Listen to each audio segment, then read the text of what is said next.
about in the next 10 or 12 minutes is really important. It's about telling the truth. And it's something I know means a lot to every one of you because I've talked to a lot of you, I've heard the passion, I've felt it. And it's about sorting out fact from hype and truth from myth, which is kind of what I do. And if you don't know me and you're wondering why I'm known as a nutrition mythbuster, I thought I'd start by telling a very short story that kind of set the path for me for the rest of my life. And it happened when I was 5 years old. This is not me at 5, I wasn't still looking, but that's what 5 looks like.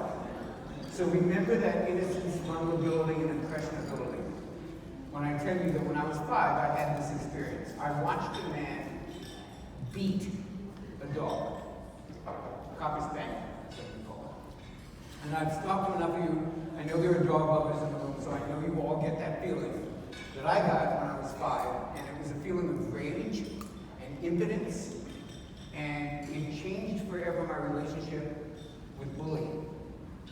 And I grew then to have a deep hatred for bullying of any kind, including informational bullying. And I wanted to be this guy. I wanted to go around and wipe out bullying like he does.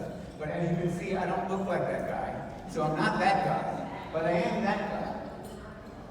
And I was lucky enough to have a talent with writing. I was in special writing classes from the time I was in 2nd grade. And I used that to fight misinformation. And unfortunately, some of that information, some of that bad information, comes from people that we trust, comes from authorities, comes from the American Medical Association, American Diabetes Association, the god-awful American Dietetic Association. And they've given us some really bad ideas. If there are any women here who were ever diagnosed with fibromyalgia and are over 40, you don't have to raise your hand, you have probably had one of these guys tell you it's all on your head. So there's a lot of bad information out there. Let's start with this. The low-fat diet. They gave us this wonderful 6 to 11 servings of grain. And we know how that worked out. That was like the biggest nutritional experiment in history. It was terrible. And if we had bloggers then, in the 80s and 90s, they would all be writing about the wonderful studies on low-fat dieting and how important it is. And I wrote a book about this in 2004, and I got a lot of flack for showing all the research that showed that that was not so. That book is still around, The Low-Fat Diet, not so much. I urge you all to watch this movie. It will be out later this year. It's called The Big Fat Lie. And it kind of tells you how we got in that predicament. I'm in that movie, by the way. There's some great people in that movie, so look for it. Another really bad piece of information. 2 types of cholesterol. Good cholesterol and bad cholesterol. How many people have thought or believed or have family members who believe if you just handle your cholesterol, man, heart disease, that's the main thing you got to look for. Like, that's completely not true. So just so you know, and I don't have time obviously to do all this, it's another hour lecture, but there are 13 different types of LDL cholesterol that we now know about. We're still testing good and bad. It's absolute nonsense. So then we get information like this, which many people will just pass on. Oh, great little thing, let me tell my readers, eat your boys to lower your cholesterol, but that's not what we should be doing. And if you just pass that on without asking the kinds of questions that I'm going to be talking about, you pass on this information, and it's just not good information. It's not what we should be looking at. We wrote a book about this one also. And this one I had to write with a cardiologist because nobody would print it, would publish it from a nutritionist who was basically questioning the entire medical establishment. So we wrote this book together. Stephen Sinatra and I, as a cardiologist, who got us on the Dr. Oz show, and gave us a very open-minded hearing, I might say. And here's another one. Here's another great idea given to us by the establishment, the fear of fat. How many people have had this at one point in their life, right? So we get information like this. If I ask a general audience, what are good fats, what are bad fats?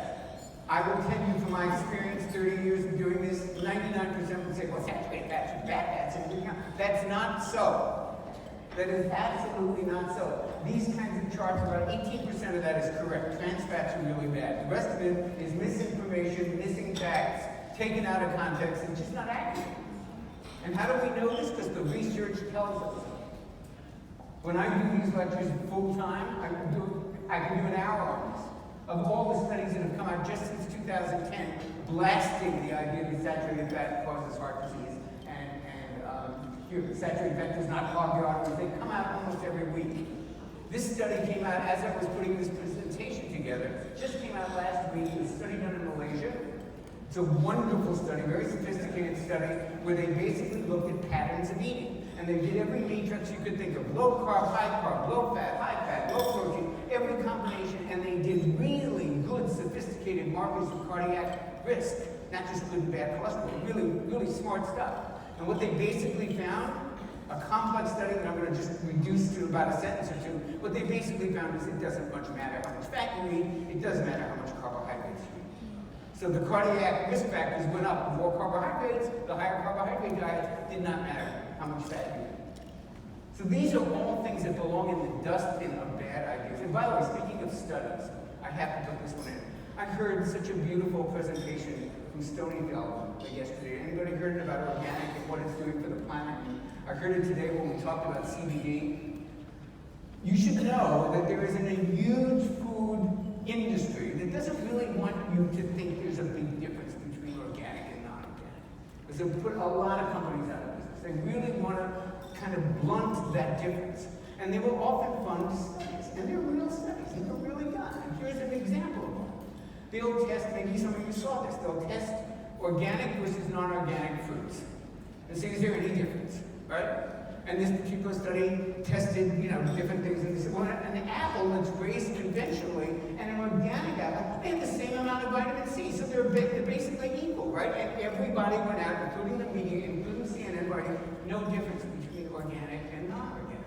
Well, listen, we don't eat organic apples because they have more vitamin C. We eat them because they don't have poison. Right. It's a very different thing.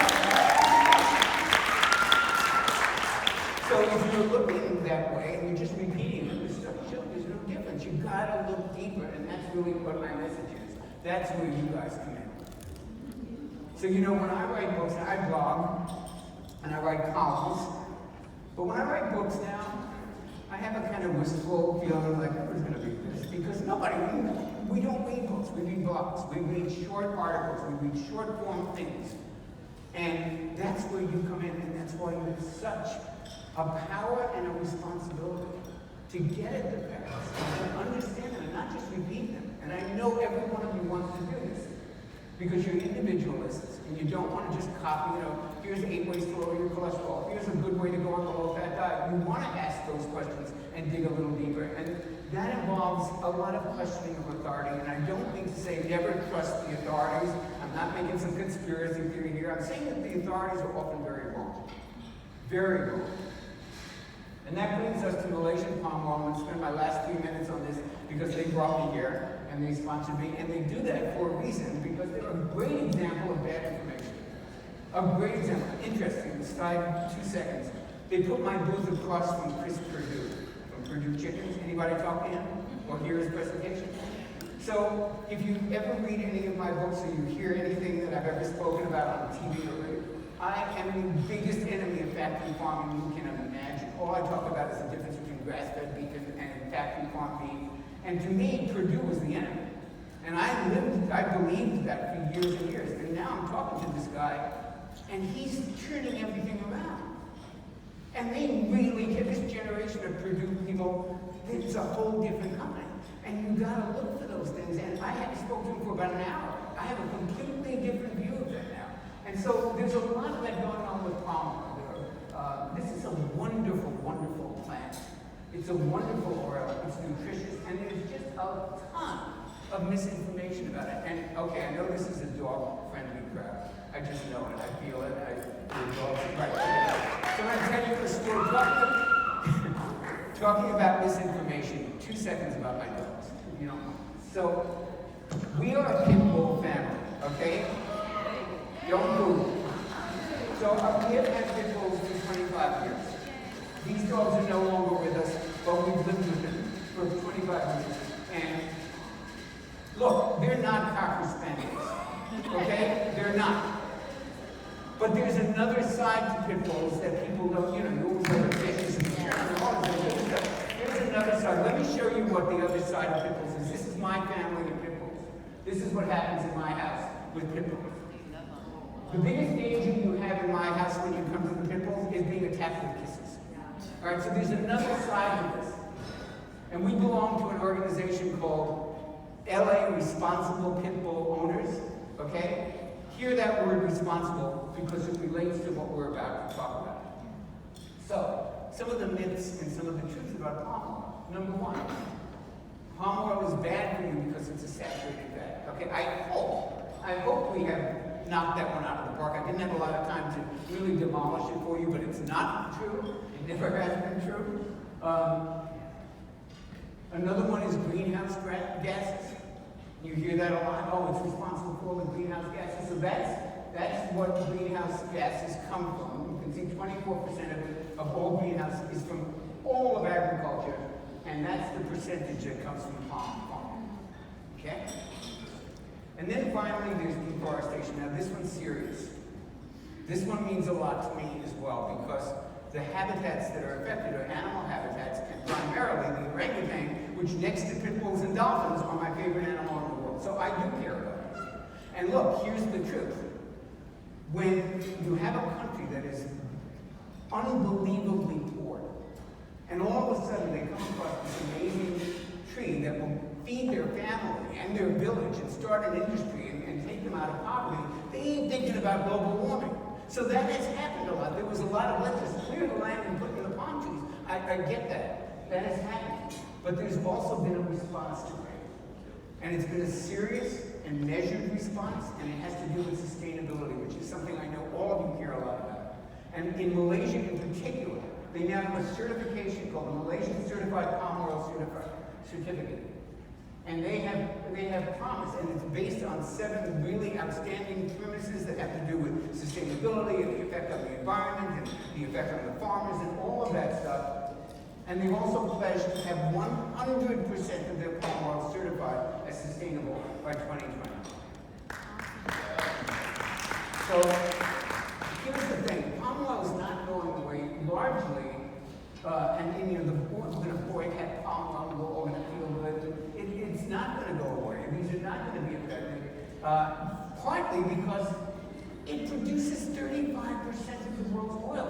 Palm oil is to Asia and Africa what olive oil is to the Mediterranean. It's a basic, and it only occupies 0.5% of the agricultural land. So it's not going away. The question then becomes, just like the birds, they're not going away. Can they be raised responsibly? Can palm oil be farmed sustainably? And the answer is yes. And this is the Rainforest Alliance talking. Sustainable palm oil, not an oxymoron, Rainforest Alliance, because they are making enormous strides to do this. So I feel similarly about this misinformation because this is a great food that gets unfairly maligned. And all of these countries, all of these companies, including like Kellogg's, and Walmart, have agreed to only purchase on the supply chain 100% certified palm oil. And they have committed to that. And that's a good thing. So we want people knowing about that. And nutritionally, I'll just finish with this, why this is such a good oil. It's got vitamin A. It's got vitamin E, carotenoids, tocotrienols, which are part of the vitamin E complex, and they protect the brain, they're neuroprotective. And it's not a contributor to inflammation. And if you go back and read anything I've ever written or anybody else, that you'll hear how much inflammation is a major promoter of every single disease we don't want to have. And it's not an inflammatory oil.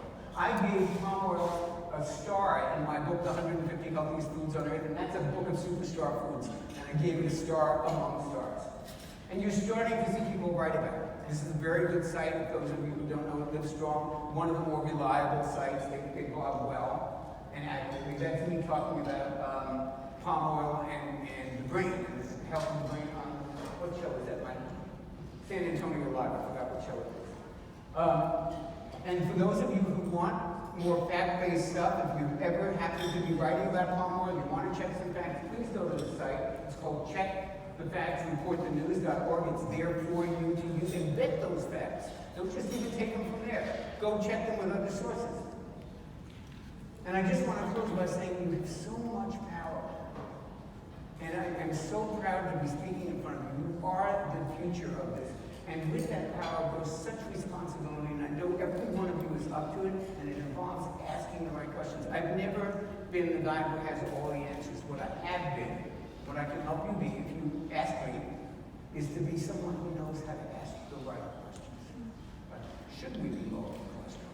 The questions that aren't always obvious, and that's what your mission has to be, to dig a little bit deeper and not take stuff on the surface. Because this future and of health information and getting really valuable information out peer-to-peer, that belongs to you. And so I'm greatly honored to have been here and to be able to speak to you. Thank you so much. That's the new puppy. That's what he looks like now. That's super.